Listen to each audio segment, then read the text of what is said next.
ધોરણ 12 કમ્પ્યુટર અધ્યયન પ્રકરણ 8 જાવામાં ક્લાસ અને ઓબ્જેક્ટ. વિદ્યાર્થી મિત્રો, આપણે લાસ્ટ વિડિયો લેક્ચરની અંદર કન્સ્ટ્રક્ટર એટલે શું, બરાબર, મેથડ ઓવરલોડિંગ એટલે શું વગેરે વિશે માહિતી મેળવી હતી. હવે આજે આપણે જોઈએ છીએ કે એક્સેસ કંટ્રોલ માટેના જે વિઝિબિલિટી મોડિફાયર છે, બરાબર, એ વિઝિબિલિટી મોડિફાયર વિશે આપણે માહિતી મેળવીશું. કે એક્સેસ કંટ્રોલ એ દ્રશ્યતાની નિયંત્રણ બાબત છે, બરાબર. જે એક્સેસ કંટ્રોલ છે એ કેવી છે કે દ્રશ્યતાનું નિયંત્રણ હોય, બરાબર, એની એક બાબત છે. આથી એક્સેસ મોડિફાયર વિઝિબિલિટી મોડિફાયર તરીકે પણ ઓળખાય છે, બરાબર. એટલા માટે જે એક્સેસ મોડિફાયર વિઝિબિલિટી છે એને મોડિફાયર તરીકે પણ ઓળખવામાં આવે છે, બરાબર. ત્યારબાદ જો મેથડ અથવા વેરિયેબલ બીજા ક્લાસમાં દ્રશ્યમાન હોય તો જ અન્ય ક્લાસમાં તેનો ઉલ્લેખ કરી શકાય. હવે જે મેથડ હોય, બરાબર, એ મેથડ અથવા તો વેરિયેબલ એટલે કે ચલ જે ક્લાસમાં હોય, બરાબર, અથવા તો બીજા ક્લાસની અંદર એ કેવો હોવો જોઈએ, દ્રશ્યમાન હોવો જોઈએ, બરાબર. જો એ દ્રશ્યમાન હોય તો જ એને બીજા ક્લાસની અંદર એનો ઉલ્લેખ કરી શકાય, બરાબર. ત્યારબાદ આ પ્રકારના નિદર્શથી મેથડ અથવા વેરિયેબલને સુરક્ષિત રાખવા માટે આપણે 4 સ્તરના વિઝિબિલિટીનો ઉપયોગ કરીએ છીએ, બરાબર. કે આ પ્રકારની જે નિદર્શથી મેથડ અને જે વેરિયેબલ ચલ છે, બરાબર, એને સુરક્ષિત રાખવા માટે આપણે 4 સ્તરના વિઝિબિલિટીનો ઉપયોગ કરીએ છીએ, બરાબર. ત્યારબાદ સુરક્ષા કે પ્રોટેક્શન, બરાબર, જે સુરક્ષા આપણે કહીએ છીએ પ્રોટેક્શન, એ સુરક્ષા કે પ્રોટેક્શનના 4 અહીંયા પ્રકાર આપણને જોવા મળે છે. તો કે કયા 4 પ્રકાર જોવા મળે છે? તો કે પબ્લિક, પેકેજ, પ્રોટેક્ટેડ અને પ્રાઇવેટ. કયા 4 પ્રકાર જોવા મળે છે? પબ્લિક, પેકેજ, પ્રોટેક્ટેડ અને પ્રાઇવેટ, બરાબર. પબ્લિક, પ્રોટેક્ટ અને પ્રાઇવેટ એક્સેસ મોડિફાયર ચલ કે મેથડના પ્રકાર પહેલાં વપરાય છે, બરાબર. પબ્લિક, પ્રોટેક્ટેડ અને પ્રાઇવેટ આ 3 એવા પ્રકાર છે કે જે એક્સેસ મોડિફાયર ચલ કે મેથડ હોય એની પહેલાં વાપરવામાં આવે છે, બરાબર. ત્યારબાદ જ્યારે કોઈ પણ મોડિફાયર ન વાપરેલો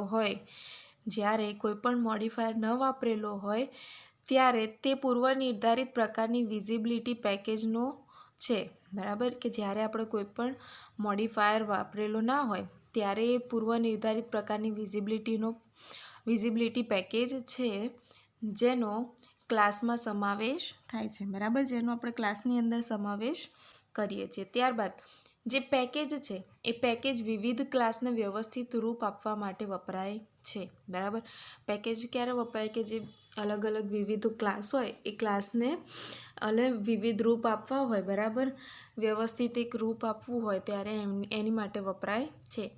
આ માટે સોર્સ ફાઇલમાં પેકેજ વિધાન સૌપ્રથમ કમેન્ટમાં ન હોય અને બ્લેન્ક લીટી ન હોય તે રીતે ઉમેરવામાં આવે છે, બરાબર. હવે કમેન્ટમાં ન હોય એટલે આપણે જે સ્લેશ કરીને કમેન્ટ લાઈન લખીએ છીએ, બરાબર, એવી રીતે કમેન્ટમાં ના હોય અને બ્લેન્ક લીટી ના હોય ત્યારે એને ઉમેરવામાં આવતું હોય છે, બરાબર. જ્યારે ફાઇલમાં પેકેજ વિધાન ન હોય ત્યારે ફાઇલમાં વ્યાખ્યાયિત ક્લાસને ડિફોલ્ટ પેકેજમાં રાખવામાં આવે છે. કે જ્યારે ફાઇલ હોય, બરાબર, એ ફાઇલની અંદર પેકેજ વિધાન ના હોય ત્યારે ફાઇલમાં જે વ્યાખ્યાયિત કરેલ ક્લાસ હોય, બરાબર, એ ક્લાસને ડિફોલ્ટ પેકેજની અંદર રાખવામાં આવતું હોય છે, બરાબર.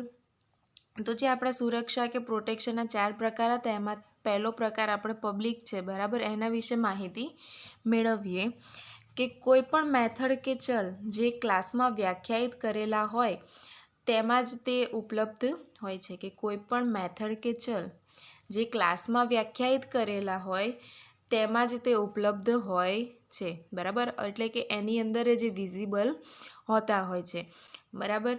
જો આપણે એ ક્લાસની બહાર બધા ક્લાસમાં ઉપલબ્ધ બનાવવા ઈચ્છતા હોઈએ તો મેથડ અથવા ચલને પબ્લિક એક્સેસ માટે ઘોષિત કરી શકાય, બરાબર.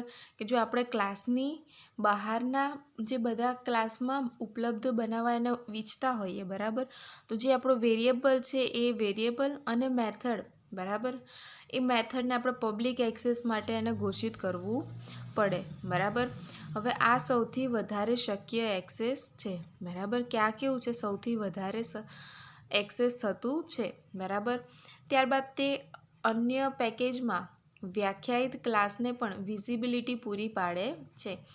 બરાબર. જે પબ્લિક છે એ શું છે કે પેકેજમાં વ્યાખ્યાયિત ક્લાસને પણ એ વિઝિબિલિટી પૂરી પાડે છે.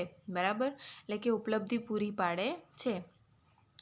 પબ્લિક એક્સેસ આપવા માટે ચલ કે મેથડના પ્રકાર પહેલાં પબ્લિક એક્સેસ મોડિફાયર વાપરો. બરાબર, એટલે કે આપણે પબ્લિક એક્સેસ આપવું હોય ને તો જે આપણું વેરિયેબલ છે વેરિયેબલ અને જે આપણી મેથડ છે એની પહેલાં આપણે શું આપવું પડે, પબ્લિક એક્સેસ મોડિફાયર આપવું પડે. હવે આપણે નીચે ઉદાહરણમાં જોઈ શકીએ છીએ કે આપણો ચલ વેરિયેબલ જે આપણે વાપરીએ છીએ, બરાબર, ફ્લોટ લેન્થ અહીંયા લીધું છે અને ડબલ એરિયા લીધું છે, તો એની આગળ આપણે શું કર્યું, પબ્લિકનો ઉપયોગ કર્યો. બરાબર, એટલે એને પબ્લિક એક્સેસ મોડિફાયર આપી દીધું. તો એ આપણને શું કરશે કે જે આપણા ચલ કે મેથડ હોય, બરાબર, એને ક્લાસમાં વ્યાખ્યાયિત કરેલા હોય એ એમાં જ એ શું કરે છે, વિઝિબિલિટી પૂરી પાડે છે. બરાબર, કે પબ્લિક ફ્લોટ લેન્થ અને પબ્લિક ડબલ એરિયા. ત્યારબાદ આવે છે કે પબ્લિક ચલ અને મેથડ બધી જ જગ્યાએ વિઝિબલ હોય છે આથી તે અન્ય સોર્સ ફાઇલ અને પેકેજમાંથી પણ એક્સેસ કરી શકાય છે. હવે પબ્લિક જે ચલ અને મેથડ હોય, બરાબર, એ પબ્લિક કરેલા ચલ અને મેથડ બધી જ જગ્યાએ શું હોય છે, વિઝિબલ હોય છે. બરાબર, પબ્લિકલી હોય છે. આથી એને કોઈ પણ સોર્સ ફાઇલ કે પેકેજમાંથી એને એક્સેસ કરી શકાય છે. બરાબર, તો આ વાત થઈ કે પબ્લિક એટલે શું. ત્યારબાદ આવે છે પેકેજ, કે આપણે કોઈ પણ મોડિફાયર ના હોય, વિધાઉટ મોડિફાયર જે પેકેજ હોય એના વિશે માહિતી મેળવીએ. કે આ બીજા સ્તરનો એક્સેસ છે જેને કોઈ નિશ્ચિત નામ નથી. તે ઘોષિત કરવાના વિધાનમાં કોઈ પણ પ્રકારના એક્સેસ મોડિફાયરની ગેરહાજરી વડે જણાવવામાં આવે છે. બરાબર, કે આપણે તેને ઘોષિત કરવા હોય તો ઘોષિત કરવાના વિધાનમાં કોઈ પણ પ્રકારના એક્સેસ મોડિફાયરની ગેરહાજરી વડે એને જણાવવામાં આવતું હોય છે. બરાબર, આ ડિફોલ્ટ સ્તરનું પ્રોટેક્શન છે. બરાબર, હવે પેકેજ જે છે એ કેવું છે, એક ડિફોલ્ટ પ્રકારના સ્તરનું પ્રોટેક્શન છે. બરાબર, ત્યારબાદ તેનો વિસ્તાર પબ્લિક ચલ કરતાં ઓછો હોય છે. કે જે પબ્લિક હોય, બરાબર, એનો વિસ્તાર કેવો હોય છે, વધારે હોય છે. જ્યારે પેકેજનો જે વિસ્તાર હોય એ પબ્લિક ચલ કરતાં કેવો થઈ જાય, થોડો ઓછો થઈ જાય છે. બરાબર, પેકેજમાં બધી જગ્યાએથી ચલ કે મેથડને એક્સેસ કરી શકાય છે કે જ્યાં ક્લાસનો સમાવેશ થયેલો હોય છે પણ તે પેકેજની બહાર નહીં. બરાબર, કે પેકેજમાં બધી જ જગ્યાએ ચલ અને જે મેથડ હોય એને એક્સેસ કરી શકાય. બરાબર, પણ ક્યારે, કે જ્યાં ક્લાસનો શું થયેલો હોય, સમાવેશ થયેલો હોય. બરાબર, પણ પેકેજની બહાર જો ક્લાસ અને ચલ અને મેથડનો સમાવેશ થયેલો હોય, બરાબર, તો આપણે એને એક્સેસ કરી શકતા નથી. જે સોર્સ ફાઇલ પેકેજ વિધાન વિનાની હશે તે પેકેજ સાથેની પૂર્વ નિર્ધારિત ગણવામાં આવશે. બરાબર, કે જો સોર્સ ફાઇલ પેકેજ વિધાન વિનાની હોય તો તે પેકેજ સાથેની પૂર્વ નિર્ધારિત ગણવામાં આવશે. બરાબર, ત્યારબાદ આવે છે પ્રોટેક્ટેડ, કે આ સ્તરના પ્રોટેક્શનનો ઉપયોગ ફક્ત સબ ક્લાસને એક્સેસ કરવા માટે અથવા ફ્રેન્ડ તરીકે ઘોષિત કરેલી મેથડ સાથેના સહિયારા ઉપયોગ માટે થાય છે. બરાબર, હવે જે પ્રોટેક્ટેડ છે એનો ઉપયોગ ક્યારે કરવામાં આવે છે, કે જે આપણે સબ ક્લાસ હોય, બરાબર, એ સબ ક્લાસને એક્સેસ કરવા માટે અથવા ફ્રેન્ડ તરીકે ઘોષિત કરેલી જે મેથડ હોય, બરાબર, એ મેથડ સાથે એનો સહિયારો ઉપયોગ કરવો હોય ત્યારે કરવામાં આવે છે. આથી અગાઉ જણાવેલ બંને સ્તર કરતાં વિઝિબિલિટી ઓછી છે. એટલે કે આપણે આગળ જોઈ ગયા કે પબ્લિક અને જે પેકેજ છે, બરાબર, એ પબ્લિક અને પેકેજ કરતાં આની વિઝિબિલિટી કેવી છે, ઓછી છે. બરાબર, પણ ચોથા સ્તરની પ્રાઇવેટમાં પૂરી પાડવામાં આવેલી પૂર્ણ ગુપ્તતા કરતાં વધુ છે, બરાબર. પણ જે ચોથા સ્તરની અંદર એટલે કે ચોથું લેવલ છે, બરાબર, જે પ્રકાર છે કે પ્રાઇવેટ છે, બરાબર. તો એ પ્રાઇવેટમાં પૂરી પાડવામાં આવેલી જે બધી પૂર્ણ ગુપ્તતા તો છે, બરાબર, એના કરતાં પણ આ વધુ ગુપ્ત છે, બરાબર. ત્યારબાદ આવે છે પ્રાઇવેટ, કે પ્રાઇવેટ કક્ષાનું પ્રોટેક્શન વાપરવાથી સૌથી ઉચ્ચ કક્ષાનું પ્રોટેક્શન મેળવી શકાય છે. હવે પ્રાઇવેટ એટલે શું થઈ ગયું કહેવાય? આપણી એક પ્રાઇવસી થઈ ગઈ, બરાબર. આપણે કહીએ છીએ કે પ્રાઇવેટ આપણું પોતાનું, તો એ પ્રાઇવેટ છે, એ પ્રાઇવેટ પ્રકારનું પ્રોટેક્શન વાપરીએ તો એ સૌથી કેવું છે? ઉચ્ચ કક્ષાનું પ્રોટેક્શન મેળવી શકાય છે, બરાબર. જેની અંદર દૃશ્યતા ઓછી પૂરી પાડે છે. પ્રાઇવેટની અંદર સૌથી ઓછી દૃશ્યતા પૂરી પાડવામાં આવે છે. પ્રાઇવેટ મેથડ અને ચલને ક્લાસની અંદર જ વ્યાખ્યાયિત મેથડ દ્વારા સીધા એક્સેસ કરી શકાય છે. તે અન્ય કોઈ પણ ક્લાસ દ્વારા જોઈ શકાતા નથી, બરાબર. જો પ્રાઇવેટનો ઉપયોગ કર્યો હોય તો મેથડ અને ચલને ક્લાસની અંદર જ વ્યાખ્યાયિત મેથડ દ્વારા એને સીધા એક્સેસ કરી શકાય છે. તે અન્ય કોઈ પણ ક્લાસ દ્વારા એને આપણે જોઈ શકતા નથી અથવા તો એક્સેસ કરી શકતા નથી, બરાબર. આ બહુ જ પ્રતિબંધક જણાય, પણ હકીકતમાં તે સામાન્ય રીતે વપરાતા પ્રોટેક્શનનું એક શું છે? પ્રકારનું સ્તર છે, બરાબર. તે ડેટા એન્કેપ્સ્યુલેશન પૂરું પાડે છે. હવે પ્રાઇવેટ જે છે એ શું આપણને પૂરું પાડે છે? ડેટા એન્કેપ્સ્યુલેશન પૂરું પાડે છે. હવે ડેટા એન્કેપ્સ્યુલેશન પૂરું પાડે એટલે કે દુનિયાની નજરમાંથી એ શું કરે? ડેટા છુપાવે અને તેની ખોટી રીતની ગણતરીને મર્યાદામાં રાખતું હોય છે, કે દુનિયાની સામે એ બીજું બતાવતા હોય, બરાબર. એનાથી ડેટા શું કરે? હાઈડ કરે, છુપાવે, અને એની જે બીજી ગણતરી હોય એને એની અમુક મર્યાદામાં એ રાખતું હોય છે. તે ઘટક સીધા કોઈ પણ સાથે તેના સબ ક્લાસના સમાવેશ સાથે સહિયારું ન હોય તો તે પ્રાઇવેટ છે, બરાબર. ત્યારબાદ ડેટા એન્કેપ્સ્યુલેશન પૂરો પાડવાનો સૌથી શ્રેષ્ઠ માર્ગ શક્ય એટલો વધારેમાં વધારે પ્રાઇવેટ કરવાનો છે. હવે ડેટા એન્કેપ્સ્યુલેશન પૂરું કરવું હોય, બરાબર, તો સૌથી વધારે શ્રેષ્ઠ માર્ગ કયો છે ડેટા એન્કેપ્સ્યુલેશન આપવામાં? કે પ્રાઇવેટ ડેટા કરવા, બરાબર. એ સૌથી સારામાં સારો માર્ગ છે. તે તેની રચનાને તેના અમલીકરણની ક્રિયાથી અલગ કરે છે અને તેનું કાર્ય કરવા માટે કોઈ ક્લાસને અન્ય ક્લાસની માહિતી જણાવવાની જરૂરિયાતને ઓછામાં ઓછી કરે છે, બરાબર. તો આપણે માહિતી મેળવી કે જે આપણા સુરક્ષા કે પ્રોટેક્શન છે, બરાબર, એના 4 લેયર છે, 4 સ્તર છે, એના વિશે આપણે માહિતી મેળવી. ત્યારબાદ આવે છે એક્સેસર અને મ્યુટેટર મેથડ, બરાબર. કે જ્યારે આપણે ડેટાને પ્રાઇવેટ ઘોષિત કરીને તેનો એક્સેસ મર્યાદિત કરીએ છીએ ત્યારે આપણો હેતુ અન્ય ક્લાસની મેથડ વડે તે સીધા એક્સેસ કરવાથી અથવા તેમાં ફેરફાર કરવાથી તેનું રક્ષણ કરવાનો હોય છે, બરાબર. જો આપણે આ ડેટાનો ઉપયોગ અન્ય દ્વારા માન્ય રાખતા હોઈએ તો આપણે એક્સેસર મેથડ લખીએ છીએ, બરાબર. અને જો આપણે આ ડેટાની અંદર ફેરફાર દ્વારા માન્ય રાખતા હોઈએ, બરાબર, અન્ય ફેરફાર દ્વારા આપણે માન્ય રાખતા હોઈએ તો આપણે મ્યુટેટર મેથડ લખીએ છીએ, બરાબર. હવે એક્સેસર મેથડ આપણે ક્યારે લખીએ છીએ?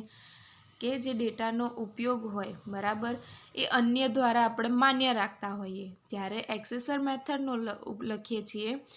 પણ જ્યારે ડેટામાં ફેરફાર અન્ય દ્વારા માન્યમાં રાખતા હોઈએ ત્યારે આપણે એની અંદર મ્યુટેટર મેથડ લખીએ છીએ. ત્યારબાદ માન્ય પ્રણાલિકા પ્રમાણે એક્સેસર અને મ્યુટેટર મેથડના નામ ચલના નામનો પ્રથમ અક્ષર કેપિટલ બનાવીને તેના પૂર્વગ તરીકે અનુક્રમે ગેટ અને સેટ લખવાથી બને છે. એટલે કે માન્ય પ્રણાલિકા છે, બરાબર, એના પ્રમાણે જે એક્સેસર અને મ્યુટેટર મેથડ હોય છે એના નામના ચલના નામનો જે પહેલો પ્રથમ અક્ષર હોય છે એ પ્રથમ અક્ષર કેવો બનાવવાનો? કે કેપિટલ બનાવીને તેના પૂર્વગ તરીકે અને એના અનુક્રમે પછી આપણે ગેટ અને સેટ લખવાથી એ બનતું હોય છે, બરાબર. આ પ્રણાલિકાને કારણે એક્સેસ મેથડ ગેટર તરીકે અને મ્યુટેટર મેથડ સેટર તરીકે પણ ઓળખાય છે. બરાબર, કે એક્સેસર મેથડને ગેટર તરીકે ઓળખવામાં આવે છે અને મ્યુટેટર મેથડ છે બરાબર એને સેટર તરીકે ઓળખવામાં આવે છે. જો આપણે અન્ય મેથડને ડેટાની કિંમતમાં ફેરફાર કરવાની પરવાનગી આપવા ઈચ્છતા હોઈએ તો આપણે સેટર મેથડ વાપરવી જોઈએ. બરાબર, હવે સેટર મેથડ ક્યારે? કે જો આપણે ડેટાની કિંમતમાં ફેરફાર કરવાની પરવાનગી આપવા ઈચ્છતા હોઈએ તો આપણે સેટર મેથડ વાપરવી જોઈએ. અને ગેટર મેથડ ક્યારે વાપરવી જોઈએ? કે એક્સેસર અને મ્યુટેટર મેથડનો ઉપયોગ અને અન્ય ક્લાસના વપરાશકર્તા દ્વારા ચલને સીધા એક્સેસ કરવા અને તેમાં ફેરફાર કરવાથી અટકાવે છે. બરાબર, અને આપણે જે ગેટર છે એ ગેટરનો ઉપયોગ આપણે ક્યારે કરવામાં આવે છે? કે જ્યારે આપણે મેથડની અંદર કોઈ ફેરફાર કરવા છે બરાબર, અને એને આપણે પરમિશન આપતા હોઈએ ત્યારે એનો ઉપયોગ કરવામાં આવે છે. બરાબર, ત્યારબાદ આવે છે ઇનહેરિટન્સ. બરાબર, આપણે 7મા ચેપ્ટરની અંદર માહિતી મેળવી ગયા હતા કે ઇનહેરિટન્સ એટલે શું. તો હવે એનો ઉપયોગ કરીને આપણે અહીંયા પ્રોગ્રામ પણ બનાવવાનો છે કે ઓબ્જેક્ટ આધારિત પ્રોગ્રામિંગ ભાષા ઇનહેરિટન્સના ઉપયોગ વડે ફરી વાપરવાની લાક્ષણિકતા પૂરી પાડે છે. કે ઓબ્જેક્ટ આધારિત જે પ્રોગ્રામિંગ ભાષા છે એ ઇનહેરિટન્સના ઉપયોગ વડે ફરી વાપરવાની એ લાક્ષણિકતા પૂરી પાડે છે. ઇનહેરિટન્સ આપણને હયાત ક્લાસને વિસ્તૃત કરીને વધારાના સામર્થ્ય સાથેનો નવો ક્લાસ બનાવવાની સગવડ આપે છે. બરાબર, ઇનહેરિટન્સ શું કરે છે? કે જે હયાત ક્લાસ હોય એને શું કરે? વિસ્તૃત કરે, મોટું કરે. બરાબર, અને એને વધારાના સામર્થ્ય સાથેનો આપણને એક નવો ક્લાસ બનાવવાની સગવડ આપે છે. બરાબર, ઇનહેરિટન્સ બે ક્લાસ બરાબર ઇનહેરિટન્સ જે છે એ બે ક્લાસ વચ્ચે ઇઝ અ પ્રકારનો સંબંધ ધરાવતું મોડલ છે. બરાબર, ઇનહેરિટન્સ એ બે ક્લાસ વચ્ચે ઇઝ અ પ્રકારનો સંબંધ ધરાવતું મોડલ છે. ઉદાહરણ તરીકે આપણે અહીંયા વાત કરીએ કે ક્લાસરૂમ. બરાબર, ક્લાસરૂમ એ એક રૂમ છે. બરાબર, અને સ્ટુડન્ટ એ એક પર્સન છે. બરાબર, અને અહીં આપણે રૂમ અને પર્સનને પેરેન્ટ ક્લાસ કહેવામાં આવે છે. જે રૂમ અને પર્સન છે બરાબર એને આપણે અહીંયા શું કહીએ છીએ? પેરેન્ટ ક્લાસ કહીએ છીએ. તો ચાઇલ્ડ ક્લાસ એટલે શું? કે ક્લાસરૂમ તથા જે સ્ટુડન્ટ છે બરાબર, ક્લાસરૂમ અને સ્ટુડન્ટ હોય એને શું કહેવામાં આવે છે? ચાઇલ્ડ ક્લાસ કહેવામાં આવે છે. એ જ પ્રકારે ચાઇલ્ડ ક્લાસને સબ ક્લાસ અથવા તો એક્સટેન્ડેડ ક્લાસ તરીકે પણ ઓળખવામાં આવે છે.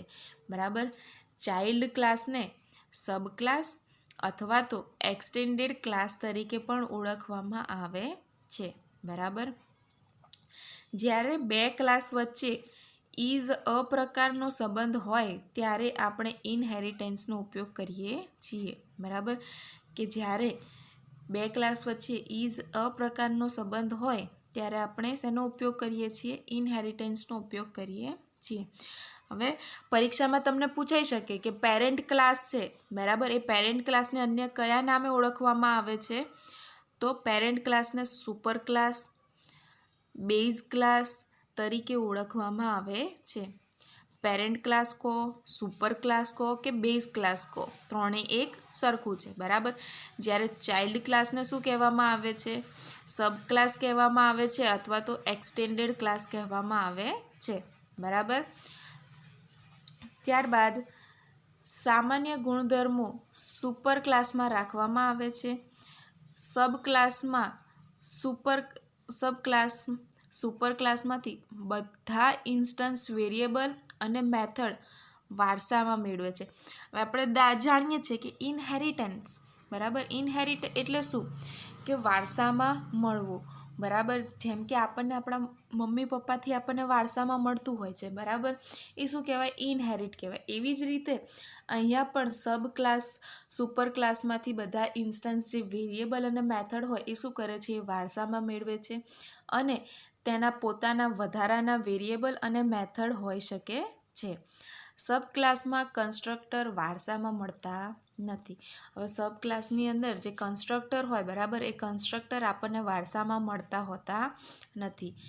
જ્યારે સબ ક્લાસનો ઓબ્જેક્ટ ઇન્સ્ટિએટ થાય ત્યારે ઇનહેરિટ થયેલા સાથે તેના બધા એટ્રીબ્યુટને મેમરી ફાળવવામાં આવે છે. કે જ્યારે જે સબ ક્લાસનો ઓબ્જેક્ટ હોય એ શું થાય, ઇન્સ્ટિએટ થાય, ત્યારે ઇનહેરિટ થયેલા જેટલા પણ એટ્રીબ્યુટ છે બરાબર, એ બધા એટ્રીબ્યુટને મેમરી ફાળવવામાં આવતી હોય છે. બરાબર, તો આ આપણે માહિતી મેળવી કે ઇનહેરિટન્સ એટલે શું. તો વિદ્યાર્થી મિત્રો, અહીંયા આપણું પ્રકરણ 8 પૂરું થાય છે. અને ઇનહેરિટન્સ એટલે શું, કન્સ્ટ્રક્ટર, મેથડ ઓવરલોડિંગ વગેરેના આપણે પ્રેક્ટિકલ નેક્સ્ટ વિડીયોની અંદર જોઈશું.